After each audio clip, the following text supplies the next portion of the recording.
지금 유다 공동체에 큰 문제가 생겼습니다. 빡빡한 경제난에 흉년까지 겹쳐서 먹고 살기가 힘들어졌습니다. 그런데도 페르시아 왕에게 바쳐야 되는 세금은 어김없이 바쳐야 합니다.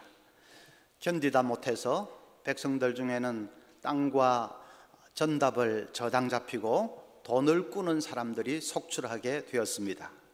그런데 그 와중에 귀족들, 민장들이라고 하는 이 백성의 지도자들은 돈을 꾸어주면서 이자를 꼬박꼬박 챙겨받을 뿐 아니라 고리대금업까지를 합니다. 한술 더 떠서 돈을 못 갚는 백성들의 자녀들을 볼모로 잡아다가 이방 사람들에게 노예로, 종으로 팔아넘기기까지 합니다. 백성들은 살기가 어려워서 고충이 이만저만이 아닌데 이 귀족들은 그 틈을 타서 자기들 축제에 혈안이 되어 있는 것입니다. 그것을 보는 백성들에게서 어떻게 지도자들이 저럴 수 있느냐 하는 원망이 터져나오게 되었습니다. 백성들과 귀족들 사이에 심각한 갈등이 생기게 된 것입니다. 그것은 큰 문제가 아닐 수 없습니다. 외부의 적으로부터 오는 시련은 차라리 낫습니다. 그런 시련 때문에 서로 하나로 똘똘 뭉쳐질 수만 있다면 오히려 유익한 측면도 있습니다. 그러나 내부에서 생긴 갈등으로 인해서 서로 분열하고 또 불신하고 한다면 그것은 공동체의 존립을 뒤흔드는 중요한 문제가 아닐 수가 없습니다. 그런데 그런 갈등은 우리도 인생을 살면서 종종 부딪히는 문제입니다. 직장에서 상사와의 사이에 혹은 동료 사이에 서로 이해관계가 상충되어서 갈등을 겪습니다. 가정에서도 부부 간의 성격 차이 때문에 갈등을 겪기도 하고 부모 자식 간의 갈등이 생기기도 합니다. 교회 안에서도 성도들 사이에 심각한 갈등을 겪기도 합니다. 그런 갈등을 잘 극복하지 못해서 스트레스에 짓눌리고 인생의 위기를 당하는 사람들도 있습니다. 그런 문제를 어떻게 해야 하는가? 갈등이 생길 때 그것을 어떻게 풀어나가야 할 것인가? 오늘 이 말씀을 통해서 우리가 살펴보려고 합니다. 자, 첫째는 사람을 소중하게 여길 수 있어야 합니다. 8절부터 보면 느헤미야가 귀족들에게 이렇게 말합니다. 그들에게 이르기를 우리는 이방인의 손에 팔린 우리 형제 유다 사람들을 우리의 힘을 다하여 도로 찾아 끊을 너희는 너희 형제를 팔고자 하느냐? 더구나 우리의 손에 팔리게 하겠느냐 하며 그들이 잠잠하여 말이 없기로 내가 또 이르기를 너희의 소행이 좋지 못하도다.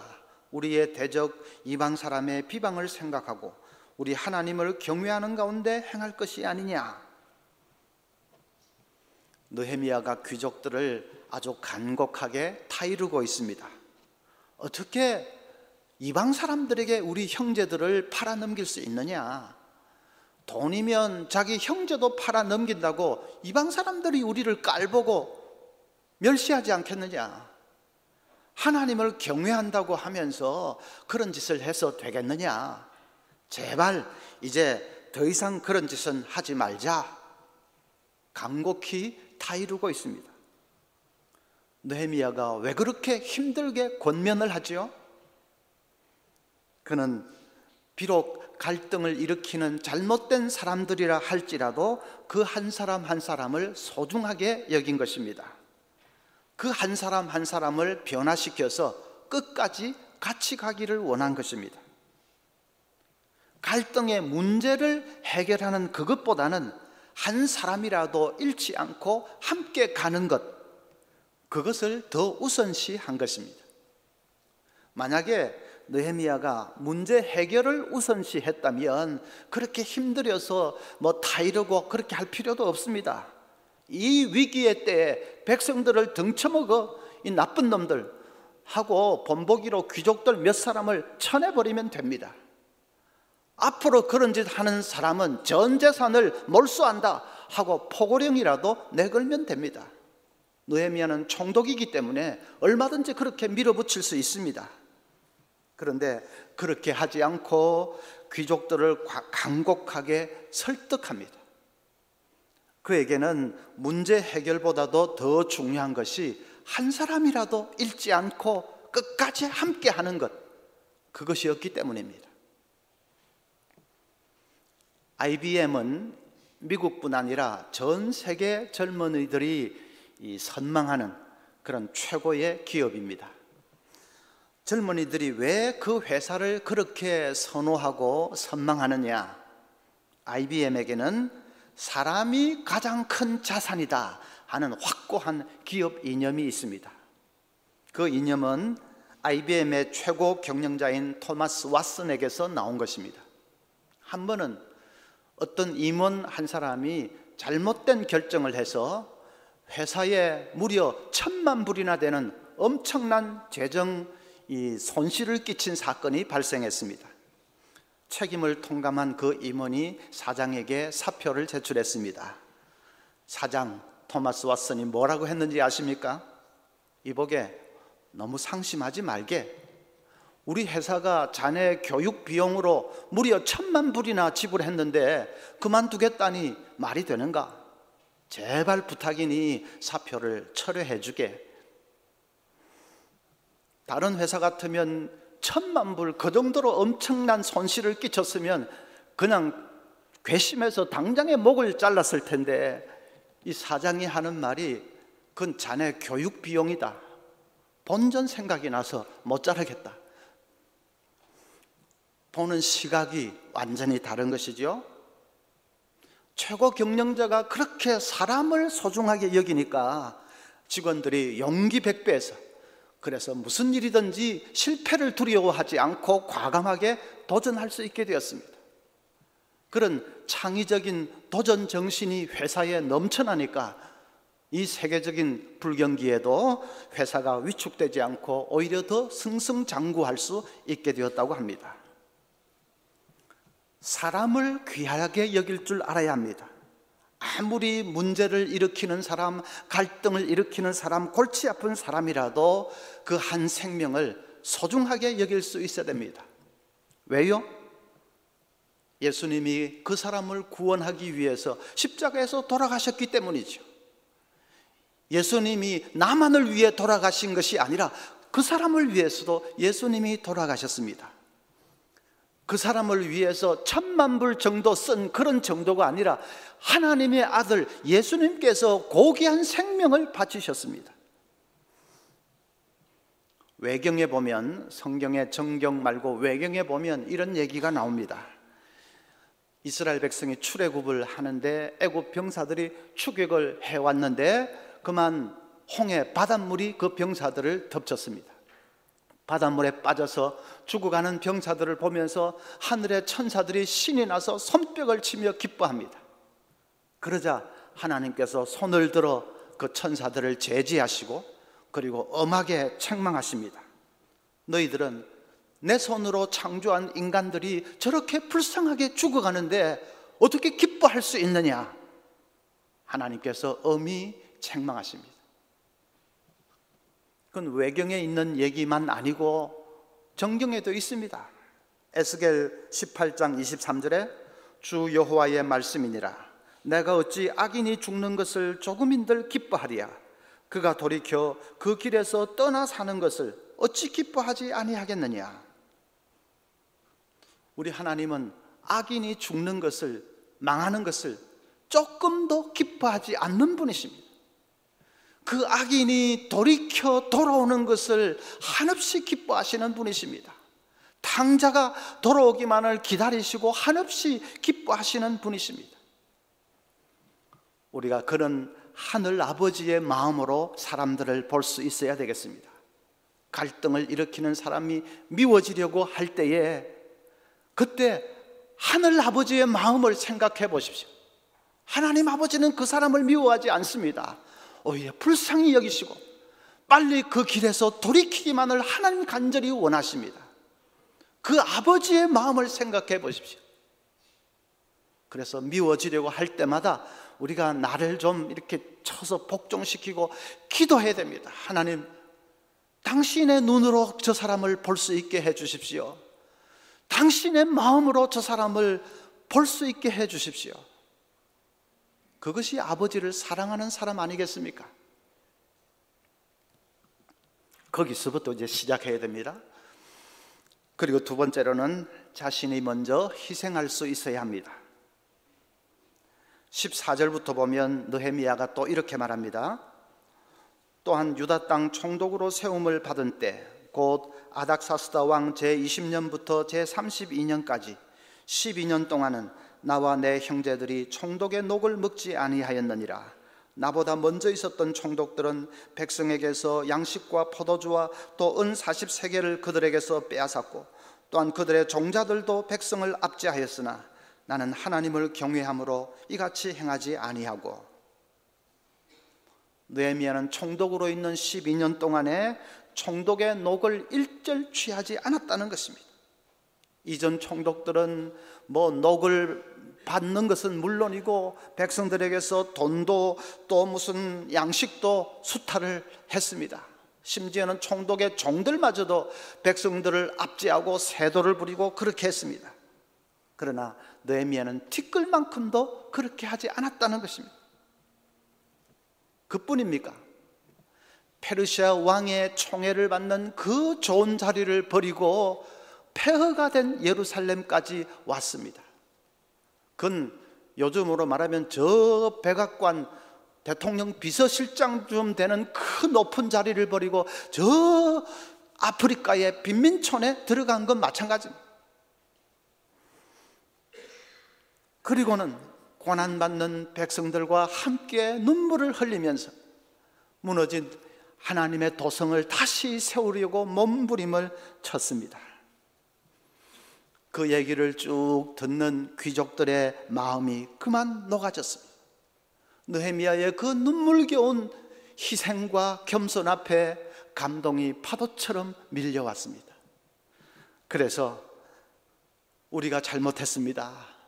다시는 백성들을 수탈하지 않겠습니다 하고 이구동성으로 고백을 하게 됩니다. 갈등이 한순간에 해결이 된 것입니다. 여러분, 감동과 감탄은 다릅니다. 누가 젊은 나이에 수백억 재산을 모았다 하면 사람들은 감탄합니다. 누가 최연소로 장관 자리에 올랐다, 어떤 높은 고위직에 최연소로 올랐다 그러면 감탄합니다. 그러나 그런다고 감동을 하는 것은 아닙니다.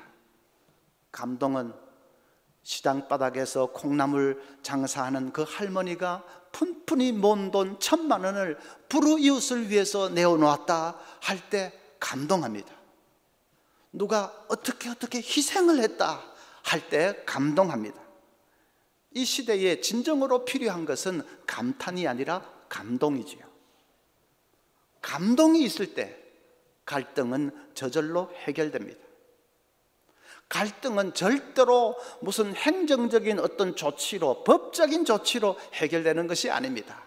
억지로 무슨 강압적으로 조정을 하고 어떤 문제를 강압적으로 무슨 교통정리를 하고 그래서 갈등이 해결될 수 있는 것이 아닙니다. 겉모양은 해결되는 듯 해도 속에 엉어리져 있는 그 깊은 갈등의 골은 해소되지 않습니다. 그 깊은 갈등의 골은 감동이 파도처럼 밀려올 때, 그래서 엉어리져 있던 그 마음이 그냥 봄눈 녹듯이 다 녹아버릴 때, 그럴 때 진짜로 갈등이 해결되는 것입니다. 희생이 그런 감동을 안겨줍니다.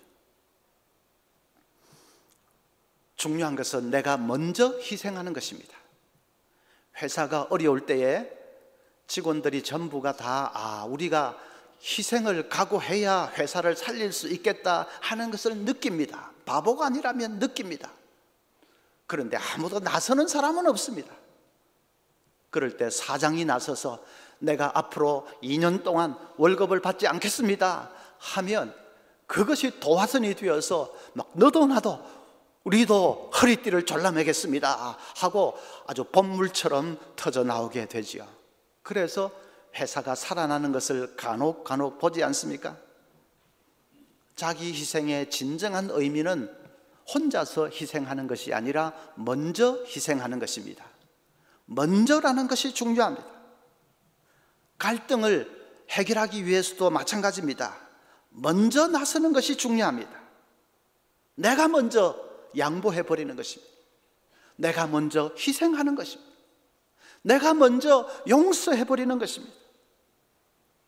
여러분, 부부가 냉전 중일 때 양쪽에서 어느 누구 하나만 먼저 굽히면 해결될 수 있다는 것을 희미하게 느낍니다. 그러면서도 서로 눈치만 보고 나서지는 않지 않습니까? 먼저 나서십시오. 남편이든 아내든 먼저 나서서 여보 내가 잘못했어. 그러면 금방 살 수 있습니다. 교회 안에서 좀 서로 심각한 갈등의 이 관계가 있습니까? 먼저 나서십시오. 먼저 자신을 굽히고 자신을 죽이면 공동체가 다 살 수 있습니다.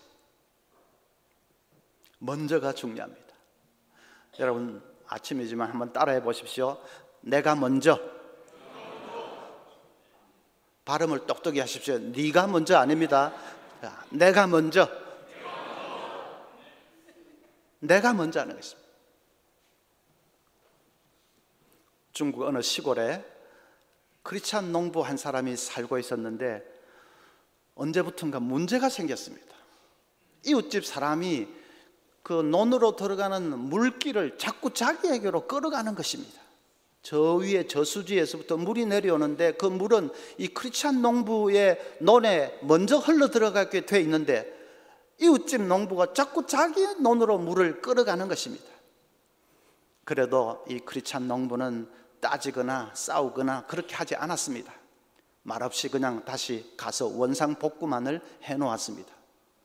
그런데 자고 일어나서 아침에 가보면 또 물길이 그쪽으로 가 있습니다. 그 농부가 밤에 또 그 짓을 한 것입니다. 한두 번이 아닙니다. 보통 사람 같으면 막 대판 싸우고 했겠지만은 자기는 크리스찬이니까 싸우지 않고 꾹 참았습니다. 그런데 이상한 것은 마음에 평안이 없는 것입니다. 그렇게 그냥 참고 꾹 이렇게 싸우지 않고 했으면 마음에 기쁨이 있어야 될 텐데 기쁨이 없는 것입니다. 왜 이럴까 고민을 하다가 어느 날 갑자기 하나님 말씀 한 구절이 떠올랐습니다. 마태복음 5장 41절에 또 누구든지 너희로 억지로 오리를 가게 하거든 그 사람과 십리를 동행하라. 억지로 오리를 가자 하거든 십리를 가주어라. 배나 더 해주어라. 자발적으로 그렇게 해주어라. 그것이 크리스찬의 방식이다. 이 사람이 크게 깨달았습니다. 그래서 밤중에 논에 나가서 자기가 물길을 그 이웃집 논으로 이렇게 틀어주었습니다. 자기 손으로 직접 그렇게 해주었습니다. 그리고 돌아오는데 놀라운 일이 일어났습니다. 가슴에 기쁨의 샘이 터졌습니다. 이때까지 누려보지 못했던 기쁨과 하늘의 평안이 넘쳐나는 것입니다. 그리고 또 희한한 일도 일어났습니다. 그 뻔뻔스럽던 이웃 그 사람이 다음날 아침에 찾아와서는 얼굴이 벌게가지고 미안하다고 막 그렇게 사과를 하는 것입니다. 여러분, 싸우지 않는 것은 불신자들도 할 수 있습니다. 조금만 점잖은 사람이면 다 할 수 있습니다. 그러나 우리는 그것보다 배나 더 해야 됩니다. 내 손으로 물길을 그냥 틀어줘야 합니다. 내 손으로 다 양보해 버려야 됩니다. 세상으로서는 상상도 할 수 없는 일을 우리가 하는 것입니다. 그래서 크리스찬의 윤리는 파격의 윤리입니다. 파격의 윤리입니다. 그런 삶이 어떻게 가능한가? 십자가가 내 속에 살아있으면 가능합니다. 예수님 십자가에서 나를 위해서 자신의 생명까지 버리셨지 않습니까? 아무 보잘것없는 나를 구원해 주시기 위해서 십자가에서 예수님 자기 생명까지 아낌없이 내어주셨지 않습니까? 그 십자가가 내 속에 생생하게 살아있으면 그러면 나도 그렇게 파격의 윤리를 실천할 수 있습니다. 영국의 버틀란드 러셀은 철학자이면서 아주 유명한 무신론자지요. 기독교에 대해서 온갖 독서를 다 퍼부은 사람입니다. 그 버틀란드 러셀이 이렇게 말했습니다. 원수를 사랑하라는 기독교의 원리는 선한 것이다. 반대할 말이 전혀 없다. 다만 너무 어려워 인간이 진심으로 행할 수 없을 뿐이다. 자, 이것도 결국은 기독교를 비난하는 말입니다. 행할 수도 없는 것을 괜히 말만 한다. 그걸 인간으로서 어떻게 행할 수 있느냐? 원수를 사랑하라는 것을 괜히 말만 하는 사람들이다. 뭐 이런 식으로 결국 비난하는 말이죠. 그의 말이 맞기는 맞습니다. 인간의 힘으로는 행할 수 없습니다. 그러나 우리 속에 예수님의 피 묻은 십자가가 살아있으면 그러면 그 십자가의 능력으로 우리는 할 수 있습니다. 여러분, 늘 십자가 바라보면서 감격할 수 있어야 됩니다. 십자가 생각하면서 뜨거운 눈물을 쏟을 수 있어야 되겠습니다. 이 앞에 있는 십자가를 똑바로 바라보십시오. 그리고 이 십자가를 가슴에 담고 돌아가시기를 바랍니다. 천주교 신자들은 이렇게 하지요. 우리는 그런 행동은, 제스처는 하지 않지만 이 십자가를 가슴에 안고 한 주간을 살아야 합니다. 그러면 그 십자가의 능력으로 인간이 할 수 없는 이 파격의 윤리를, 갈등을 일으키는 원수 같은 사람마저도 우리가 품어 안을 수 있습니다. 그러니까 결론은 하나입니다. 갈등의 골이 깊다면, 그 문제를 해결하지 못하고 질질 끌려가고 있다면 결국은 그것은 내 탓입니다. 내가 죽어지지 않았기 때문입니다. 내가 희생하지 않기 때문입니다. 내 속에 십자가가 살아있지 않기 때문입니다. 내 탓입니다. 다른 사람 탓할 것 없습니다. 여러분, 남편 탓하지 마십시오. 아내가 변하면 남편도 변합니다. 우리 애들은 왜 이렇게 말을 안 듣는가? 자식 탓하지 마십시오. 내가 변하면 자식도 변합니다. 문제아는 없습니다. 문제 부모만 있을 뿐입니다. 우리 교회는 왜 이렇게 문제가 많은가? 내가 변하면 교회도 변합니다. 분명한 사실입니다. 내가 변하면 교회도 변합니다. 그것을 잊지 말아야 됩니다. 셋째로, 궁극적인 축복은 하나님의 손에 달려 있음을 믿어야 합니다. 19절에 느헤미야가 이렇게 말합니다.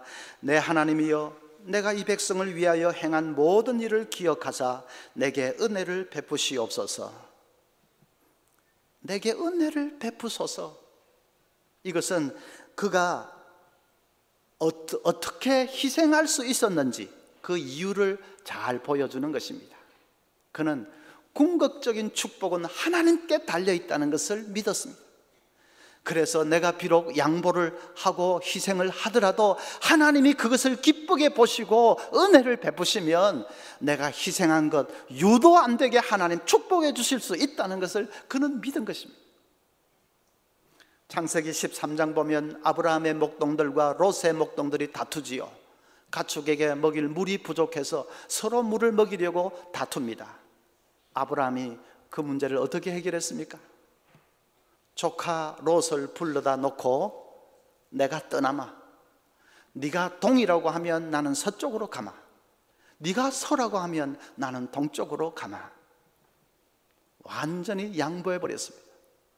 조카가 삼촌에게 그래야 되는 거 아닙니까? 삼촌 미안합니다, 제가 어떻게 떠나겠습니다 하든지, 그런 거를 삼촌이 조카에게 네가 동이라고 하면 나는 서고 네가 서라고 하면 나는 동으로 가마. 어떻게 완전히 백지위임을 할 수가 있습니까? 아브라함은 하나님의 모든 것은 하나님의 축복에 달려있는 것을 믿은 것입니다. 하나님이 축복해 주시면 끝나는 것을 믿은 것입니다. 그의 믿음대로 됐습니다. 다 버리고 떠난 아브라함은 창세기 읽어보면 거부가 되었지만은 자기 욕심만 채린 롯은 완전히 빈털터리가 되어서 소돔 고모라 멸망할 때에 알몸만 겨우 빠져나왔습니다. 여러분, 성공과 실패는 인간이 계산하는 꼭 그대로 되는 것이 아닙니다. 다 양보해버리면 나는 알거지 되게요? 나는 완전히 바보 되게요? 계산으로 하면 그렇게 돼야지요. 그러나 하나님은 뺄셈을 할 때는 덧셈을 하시고 덧셈을 할 때는 뺄셈을 하시는 분이십니다. 다 양보해버리고 희생해버리고 하면 내 인생에 마이너스일 것 같은데 하나님은 그 순간에 플러스 덧셈을 하십니다. 그래서 모든 것은 하나님께 달려있는 것을 정말로 믿으면 우리는 대담해질 수 있고 대범해질 수가 있습니다. 제가 아는 어떤 교회는 3년마다 목사 재신임을 묻는 투표를 합니다. 몇 년 전 일인데 이제 투표 시즌이 다가왔습니다. 그런데 한 집사가 이 교회 홈페이지에 게시판에 이런 교회를 바란다 하면서 글을 올렸습니다. 제목은 이런 교회를 바란다인데 내용은 결국은 목사를 비판하는 글입니다. 한 번도 아니고 계속 올립니다. 신임 투표를 앞두고 그런 노골적인 비판하는 글을 자꾸 올리니까 목사님 마음이 긴장이 되고 불편해졌습니다. 어떤 장로님은 달려와서 목사님 그 사람 그냥 두면 안 됩니다. 잔돌도 자꾸 맞으면 죽습니다. 당해서 무슨 조치를 해야 됩니다. 목사님이 죽으면 순교니까 뭐 좋지요 하고 돌려보냈습니다. 그런데 한 10번이나 올리는데 그 사람이 나중에는 미워서 견딜 수가 없게 됐습니다. 그냥 밤에 잠도 안 오고 속이 부글부글 끓어오릅니다. 어떤 선배 목사님 한 얘기가 생각이 났습니다.